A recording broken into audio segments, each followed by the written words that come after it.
দুপুরে খাবার খাবো, প্রায় হচ্ছে বিকাল হয়ে গেছে। আমরা ওশান কিচেনে চলে এসেছি খাবার খাওয়ার জন্য। এখানকার খাবারগুলো নাকি খুব মজা। আর এই যে দেখেন, ভিউ দেখতে দেখতে হচ্ছে খাবারটা এনজয় করবো। আর এখানে সেলফি বা ছবি বলেন তোলার জন্য খুব সুন্দর একটা এরিয়া করে দিয়েছে। এটা হচ্ছে সন্ধ্যার পর থেকে আরও বেশি সুন্দর লাগবে।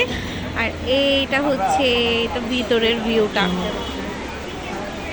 আর অবশ্যই খাবারগুলো আসলে আপনাদের সাথে শেয়ার করে নিব যে খাবারগুলোর টেস্ট কেমন ছিল। হ্যাঁ, এটা হচ্ছে প্লেন রাইস। এটা এটা হচ্ছে কি একটা সুরি শুটকি বলে এটাকে। হ্যাঁ হ্যাঁ, আর ওটা হচ্ছে গিয়ে লোটে দো পেঁয়াজা। লোটে দোপা পেঁয়াজা। আর এখানে হচ্ছে সালাদ। তো এই তো এখন হচ্ছে আমাদের খাওয়ার পালা। এই আর তো। বাইরের ভিউতে কেমন বলো তো? মজা? বাইরের ভিউ ঠিক আছে। আর এই হচ্ছে ভিউ। আমাদের খেতে খেতে অনেক লেট হয়ে গেছে।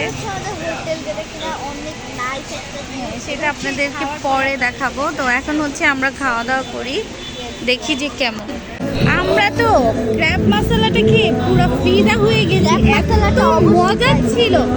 আপনারা অবশ্যই বলো, ক্র্যাব মশলাটা ট্রাই করে দেখেন তাসবিহার অবস্থা দেখেন কি। যারা হচ্ছে একটু ঝাল লাভার, মানে যারা হচ্ছে স্পাইসি খেতে পছন্দ করেন তাদের জন্য ওকে, 10/10 একদম ঠিক আছে।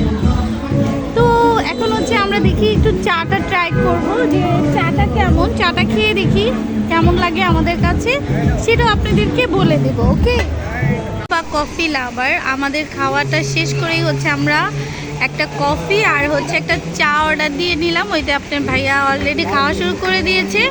তবে চাটাও খুব মজা এবং কফিটাও খুব মজা, আপনারা অবশ্যই ট্রাই করতে পারেন।